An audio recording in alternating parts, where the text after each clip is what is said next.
nosotros en cierto modo teníamos muchas quejas de la palma, porque a veces pensamos que solamente daba gastos y muy pocos ingresos. Pero cuando uno tecnifica y cuando uno trata de hacer las cosas en lo posible de la manera más adecuada, entonces logra también estos mejores resultados, como por ejemplo el riego en la productividad, porque obviamente la palma es un ser vivo, la palma necesita agua y la palma si no tiene agua, entonces se estresa y al estresarse, no solamente con el estrés, sino con esa deficiencia de nutrientes que tendría por falta de agua, va a disminuir la productividad. De tal manera que nosotros sí hemos visto el aumento en la producción de este cultivo, ¿sí? Nosotros teníamos un cultivo que estaba en menos de 20 toneladas por hectárea año, en estos momentos lo supera, se está más o menos en 28 toneladas por hectárea año el cultivo en estos momentos, porque también se ha mejorado la tierra y pues obviamente se le ha ayudado con el riego.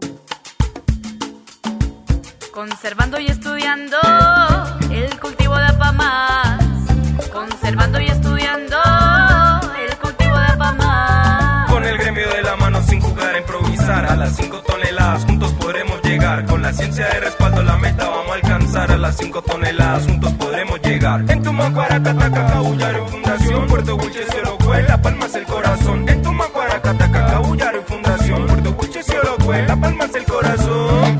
No crean los menjurjes ni agüitas milagrosas que nosotros le ayudamos a cuidar su plantación. Más bien llame a la vecina para que se ponga al día y revise el boletín del palmicultor.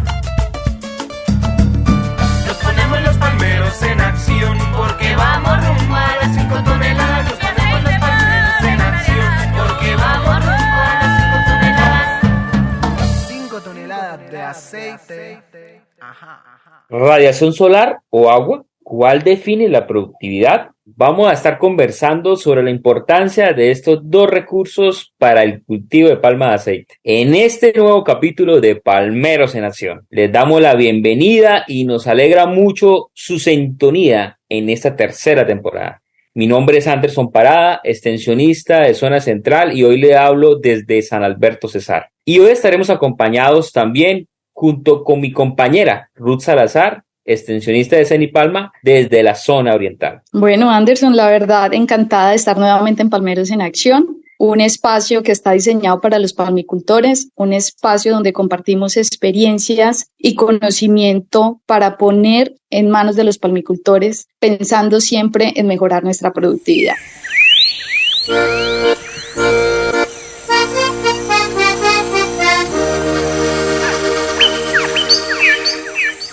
Le cuento que hoy vamos a compartir una experiencia muy interesante implementada en la finca La Esperanza, en Curumaní, Cesar. Una plantación que desde el 2003, en cabeza de la señora Carmen Arce, la productora, y también su esposo, sus hijos, han venido creciéndole y apostándole a la sostenibilidad. Les cuento que ellos desde hace aproximadamente 6 años implementaron un sistema de riego por micromangueras, mediante la implementación de energía solar, y tuvimos la oportunidad de conversar con Edgar Fabián, que es el hijo de doña Carmen Arce, a quien escuchaban al inicio de este capítulo, sobre cómo funciona, qué beneficios les ha traído. Sigan conectados y no se separen de nuestro capítulo. Escuchamos a Edgar y da emoción saber que hay una mayor conciencia por producir de manera sostenible. Muchos son los recursos que el cultivo de la palma nos retorna y que podemos aprovechar. Hacer uso de energías limpias y manejar eficientemente el agua son algunas de las tecnologías que nuestros palmicultores pueden adoptar para ser más productivos y sostenibles. Claro que sí. Yo quiero darle entrada a Edgar para que nos siga contando cómo funciona ese sistema de riego mediante la implementación de energía solar. Adelante, Edgar. Pues nosotros tenemos un sistema que cuenta con unos paneles solares y que tiene una bomba. Estos paneles alimentan a unas baterías y estas baterías entonces le suministran la energía a la bomba que estamos utilizando. Pues nosotros contamos con un sistema de bombeo que aprovecha el sol. Entonces hay unos paneles que lo que hacen es que reciben la energía del sol en forma de luz, por eso se llama energía fotovoltaica. Y esa energía en forma de luz, la radiación del sol, la convierte en electricidad. Y luego esa electricidad la aprovechamos en la bomba para regar las plantas. Eso es en resumen lo que hace el sistema fotovoltaico de irrigación que nosotros tenemos. Captar la energía del sol, convertirla en electricidad y esta electricidad entonces se aprovecha para el sistema de riego. Muy interesante lo que acabas de contarnos. Sin duda, ante la adopción de cualquier práctica, prima la determinación y la puesta en marcha de las tecnologías. Este primer paso lo da el palmicultor. Este sistema tomó tiempo en su implementación. Se requirieron asesorías, estudiar, investigar para entender cuáles eran esos requerimientos que implicaba hacerlo realidad. Sin embargo, poco a poco y con mucha disciplina, se fueron haciendo las adaptaciones en el cultivo hasta llegar a un sistema que hoy es completamente funcional. Para esto contamos, además de los paneles y las baterías, con un sistema que se llama el sistema de control de carga, que es el que recibe la corriente de los paneles y las manda a las baterías, y otro sistema que se llama el inversor. Este inversor es un aparato que lo que hace es que transforma la corriente que está en las baterías, que es una corriente continua, la transforma en corriente alterna, que es la corriente de uso habitual, y la lleva pues al voltaje que nosotros necesitamos. Este alimenta la bomba y pues la bomba ya hace su trabajo normal, como lo haría con la energía eléctrica de la red habitual que nosotros tenemos en nuestros hogares. Este trabajo de la familia Díaz Arce partió de una necesidad y era la falta de energía eléctrica en su región, de tal manera que al estar comprometidos con las demandas de agua que requería el cultivo y la necesidad de un sistema de riego eficiente, buscan opciones y llegan a la implementación de este sistema del que hemos venido hablando en el transcurso de este programa. La energía solar se convirtió en un aliado de ellos y de su cultivo. Además, esto ha traído un valor agregado en uno de los pilares de la sostenibilidad, que es el cuidado ambiental. Nosotros hemos disminuido un poco la huella de carbono que vamos dejando por el uso de la energía. No vamos a decir que el sistema solar es un sistema inmaculado, porque sabemos que todo impacto o toda actividad del hombre genera un impacto ambiental, pero es mucho menor debido a que nosotros no estamos requiriendo la energía que estaríamos requiriendo conectados a un sistema habitual.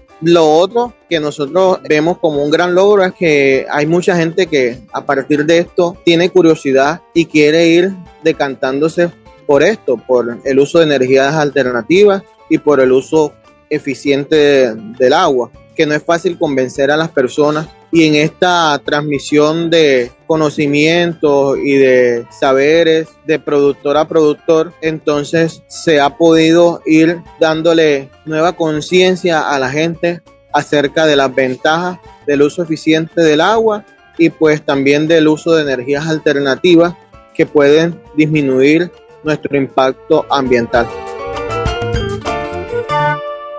Una reflexión que quisiera traer a este espacio es la importancia de ser eficientes con el uso del agua. No se trata de cantidad, sino de eficiencia. Tengamos muy presente que este recurso es de vital importancia, no solo para la palma, sino para la vida. Y es clave generar conciencia sobre el uso que le damos en nuestras labores diarias en los cultivos. Así es, Ruth, todo transformado en una palabra muy importante que es sostenibilidad. Es aprovechar eficientemente nuestros recursos para lograr unas altas productividades en un entorno sostenible. Y siguiendo con este tema del agua y el aprovechamiento de la energía solar a favor de nuestros cultivos, le preguntamos a Edgar sobre la importancia de la radiación solar para las palmas. ¿Es igual de importante que el agua o es menos importante? Esto nos contó.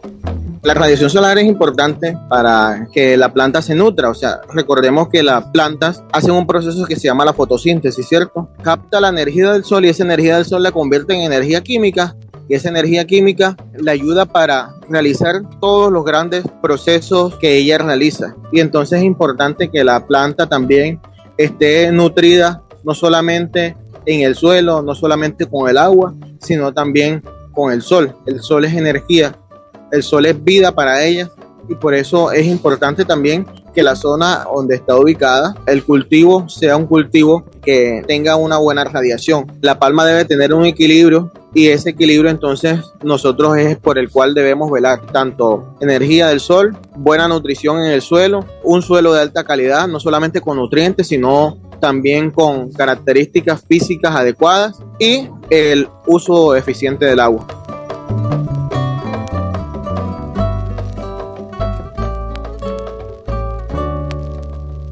Después de esta experiencia compartida por Edgar, le damos la bienvenida a Cristian Jari, investigador postdoctoral y parte del equipo de Cenipalma. Cristian, es un gusto compartir este espacio contigo. ¿Cómo estás? Ruth, Anderson, es un placer escucharlos y me siento muy bien de poder compartir este espacio con ustedes.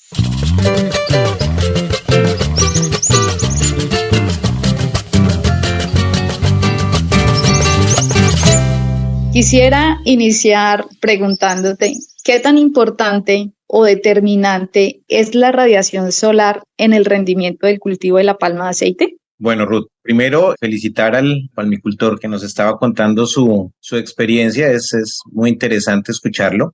Y ya dando respuesta a tu pregunta, efectivamente la radiación es uno de los componentes más importantes en el proceso de la fotosíntesis, entendiéndose la radiación solar como la fuente primaria para este proceso. No quiere decir que no se pueden utilizar otro tipo de fuentes lumínicas, pero el sol es la fuente primaria para hacerlo. Evidentemente, se necesita luz para poder transformar los otros dos componentes, dióxido de carbono y agua, en energía química, que es la que se va a encargar de todos los procesos metabólicos de la planta. Sin este componente no se podría hacer esa transformación del dióxido de carbono y de agua en fotoasimilados o azúcares. Por eso es muy importante la radiación para las plantas. Bueno, Cristian, me alegra tenerlo aquí compartiendo con nosotros y estamos en varias regiones. La palmicultura está en varias regiones del país y así como está en varias regiones, varía la radiación solar en las diferentes regiones palmeras del país. ¿Qué recomendaciones se debe tener en cuenta? Inicialmente hay que tener en cuenta que la radiación se debe considerar como todo ese espectro grandísimo de la luz que vemos y de la energía que no vemos. Recuerden que la radiación solar está compuesta desde los rayos ultravioleta hasta los rayos X, es una franja muy grande. Nosotros solo podemos ver una franja muy pequeña, que es lo que nosotros llamamos la luz visible, donde podemos ver los colores, donde podemos ver. Y las plantas tienen unas sustancias, unas moléculas que se llaman las clorofilas. Esas clorofilas absorben solamente unos puntos muy pequeños de esa luz que vemos. Si nosotros vamos a interpretar la radiación como todo lo que vemos, es decir, toda esa luz que estamos viendo, las plantas pueden asimilarla en cualquier parte de Colombia. Sin embargo, hay condiciones en las diferentes zonas palmeras que hacen que esa radiación sea de cierta manera mejor utilizada por las plantas. Cuando hay una radiación muy alta, muy fuerte, las plantas pueden llegar a verse estresadas. Es una radiación muy alta. Las plantas necesitan cierta cantidad en la cual pueden hacer su proceso fácilmente. Después de esa cantidad de radiación, ellas se pueden comenzar a estresar. Si ya vamos para nuestras zonas palmeras, podemos ver cómo la zona de Tumaco, la zona suroccidental, presenta las mejores características de radiación, porque no son tan altas, pero son muy buenas para que hagan unas fotosíntesis muy altas las plantas. Ahora, si nos vamos ya para una zona como la zona norte, quizás algo de la parte de la zona oriental, también vemos que hay intensidades muy altas y esto puede llegar a estresar en algunos momentos las plantas. A pesar de que la palma como organismo tiene una alta resistencia, sí hay momentos que les puede llegar a ser desfavorables. Sin embargo, es necesario tener una buena radiación para que haya buena fotosíntesis. Cristian, quisiera preguntarte, en aquellas zonas donde la radiación es mayor y se nos estresan nuestras palmas, ¿qué recomendaciones o sugerencias les daría a nuestros palmicultores que nos están oyendo hoy? Tengo que ser muy honesto, la radiación no es en exceso un limitante fuerte. Nosotros tenemos zona norte con radiaciones netas altas, pero que manejando el suelo y manejando el agua no van a ser limitantes para el cultivo. El mensaje básicamente es la radiación es buena, pero no es en exceso un limitante para nosotros. Realmente la radiación lo que puede llegar a influir es en la evaporación en el suelo del agua que haya. Si tratemos de mantener nuestros suelos cubiertos, protegidos, una buena cobertura, que tengamos un dosel limpio, no hay tanto problema con la radiación. Es más preocupante o es más de interés el manejo en el agua. En todo este entorno, Cristian, hablando ya en el tema productivo, ¿qué se nos puede presentar si no hay un uso eficiente del recurso hídrico en el cultivo de la palma de aceite? Bueno, Anderson, para esto quiero comentarles inicialmente, el cultivo de la palma, desde su conceptualización fisiológica, tiene un potencial de producción. Los organismos tienen una capacidad potencial de producir.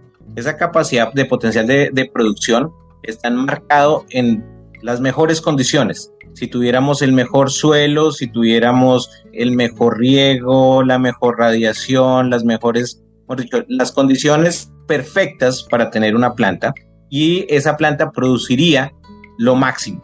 Ese es lo que nosotros llamamos potencial de producción.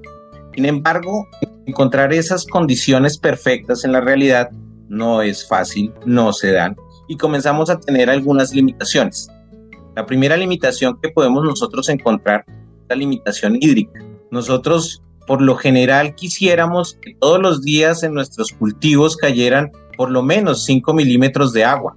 Una lámina de 5 milímetros todos los días nos garantizaría una producción excelente, pero esto no ocurre.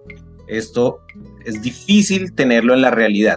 Sin embargo, cuando nosotros comenzamos a ver en qué zonas o cómo en diferentes lugares esa precipitación fluctúa, varía, nosotros podemos comenzar a proyectarnos para los momentos en los que ya lleva mucho tiempo acumulado sin lluvia, poder hacer una estrategia de riego, una estrategia de aumentar la cobertura para mantener la humedad del suelo, diferentes herramientas que podemos llegar a incluir dentro de nuestro programa de manejo agronómico para garantizar que ese efecto de la falta de agua lluvia, nos afecte nuestro cultivo.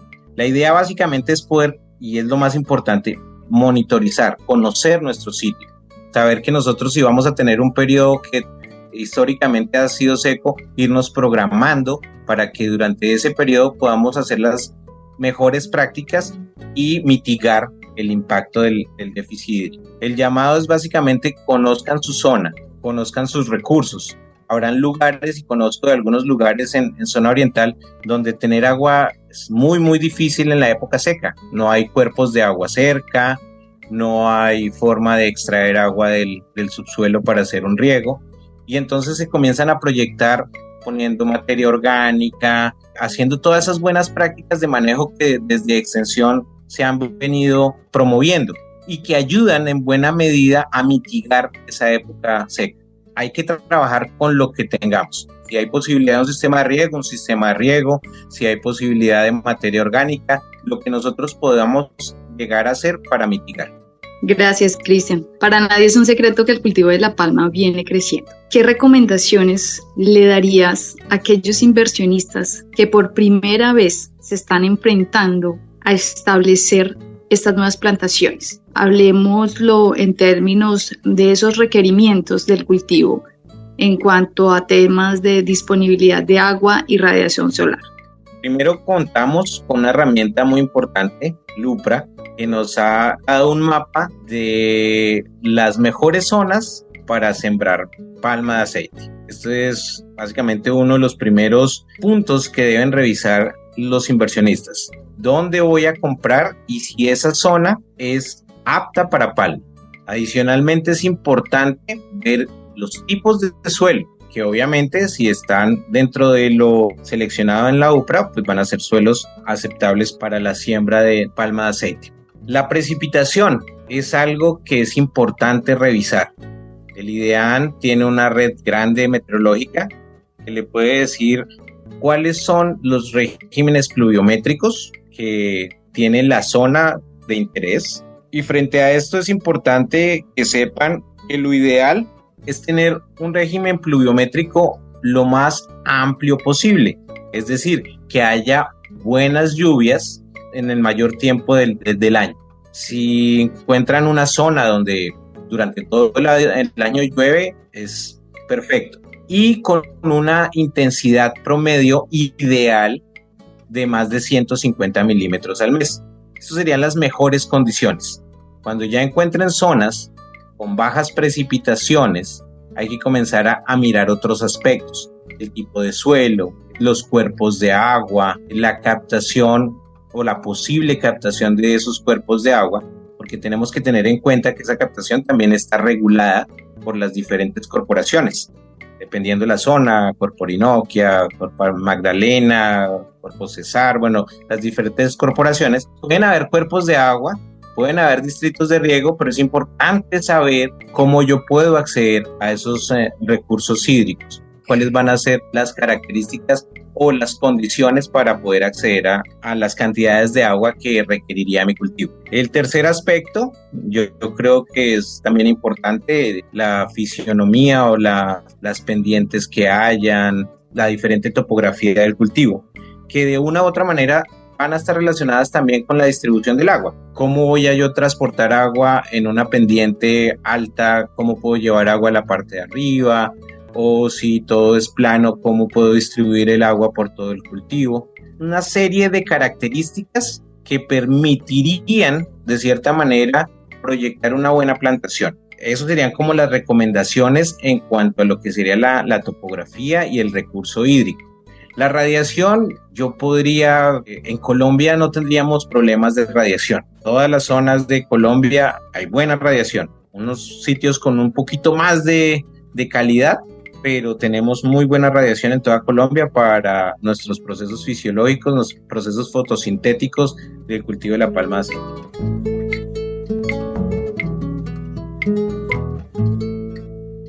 Cristian nos mencionaba una entidad de mucha importancia para el sector, el UPRA. Recordemos, el UPRA es la Unidad de Planificación Rural Agropecuaria. Así es, Ruth, totalmente de acuerdo contigo. Tenemos herramientas para hacer que nuestros cultivos sigan en esa línea de sostenibilidad y poder garantizar que nuestra palmicultura cumpla con ese criterio de ser sostenible. Yo no quiero dejar pasar esta oportunidad para hablar con Cristian y pedirle esas recomendaciones en aquellas zonas palmeras donde los periodos son muy prolongados en el tema del déficit hídrico. ¿Qué recomendaciones tú nos darías con respecto a esto, Cristian? Si ya tenemos cultivares sembrados, tendríamos que pensar primero qué fuente de agua tenemos disponible. Si tenemos la posibilidad de llevar agua a nuestro cultivo, entonces sería como un árbol de sí o no. ¿Tenemos agua disponible? Sí, entonces nos vamos por un lado. ¿Tenemos agua disponible? No, nos tenemos que ir por otro lado. Si tenemos agua disponible, tenemos que pensar cómo vamos a ser eficientes para llevar el agua a nuestras palmas. Si tenemos mucha agua o tenemos poca agua. Puede sonar un poco ilógico, pero pues en el caso de que tengamos mucha disponibilidad de agua, tendríamos que evaluar cuál es nuestra mejor forma de regar. Desde Cenipalma, en la zona norte, se están haciendo varios trabajos de eficiencias de sistemas de riego, donde se comparan los tradicionales de inundación o melgas a sistemas presurizados, a sistemas de alta tecnología. En este sentido, tenemos que ser conscientes que en algunos casos la eficiencia va de la mano con los costos. Cuando buscamos una muy alta eficiencia, es probable que tengamos que hacer una mayor inversión. Pero eso es lo que en el futuro va a marcar la diferencia. Pero cuando ya el agua cueste demasiado, es cuando realmente vamos a tener que pensar en ser muy, muy eficientes en el agua. Si no tenemos mucha agua, está muy lejos, hay que mirar cómo podemos transportarla, cómo podemos llevarla y cómo alargar lo máximo posible nuestros periodos de riego. Es decir, cómo podemos evitar al máximo alargarnos mucho en los periodos, tenemos la disponibilidad de agua. El problema grave es cuando no tenemos agua, cuando no tenemos la posibilidad de tener un cuerpo de agua o algún suministro de agua artificial o un reservorio de agua. Ahí se complica un poco más la cosa, Anderson. Ahí tenemos que irnos a todos los trabajos que ha hecho Cenipalma y Extensión en todas esas herramientas y paquetes tecnológicos y tratar de mantener la humedad en el suelo.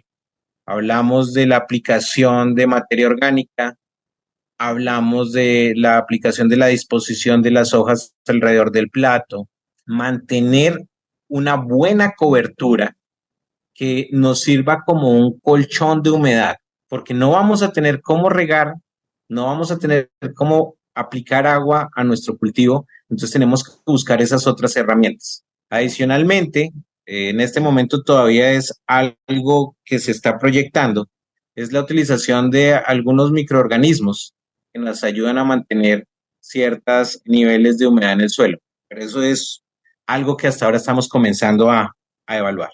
Entonces, por eso esperamos a un futuro tener cultivares que tengan una mayor grado de tolerancia para que le permita al palmicultor descansar un poco. No es decir que no va a tener que hacer las labores, pero sí que va a tener un impacto menos negativo. Eso sería en cuanto a las zonas prolongadas o a los tiempos prolongados de las zonas con déficit hídrico. Muchísimas gracias, Cristian, por tus grandes aportes en el día de hoy. Sin antes darte la palabra para que te despidas de nuestro público en este programa. Anderson, Ruth, muchísimas gracias por su invitación. Espero que haya sido de su agrado esta charla. En nombre mío, en nombre de Cenipalma, las puertas abiertas para cualquier pregunta, para cualquier orientación, para ampliar lo que tanto ustedes como nuestros queridos palmicultores deseen. Nosotros estamos con toda la disposición de atenderlos y de poder solucionar en la medida de lo posible todas las inquietudes que tengan respecto a estos conceptos y sobre estos conocimientos y investigaciones que estamos desarrollando en Cenipalma. Fue un placer y un honor estar con ustedes el día de hoy en Palmeros en Acción. Bueno, agradecemos la participación de nuestros invitados, a Edgar, a Ruth y a todos los palmicultores que nos acompañaron en el día de hoy. Recuerden seguir escuchándonos en su plataforma de podcast favorita. Un gusto poder dirigirme en este paso a ustedes. Un fuerte abrazo a todos. Hasta la próxima. Esta emisión es una realización de Cenipalma, con el patrocinio del Fondo de Fomento Palmero, y por ende le son aplicables las reglas sobre derechos de autor, propiedad intelectual, derecho a la competencia, al consumidor y limitación de responsabilidad señaladas en la página web www.cenipalma.org/escucha. Producción de Ecoconsultores. Créditos en la página web www.cenipalma.org/escucha.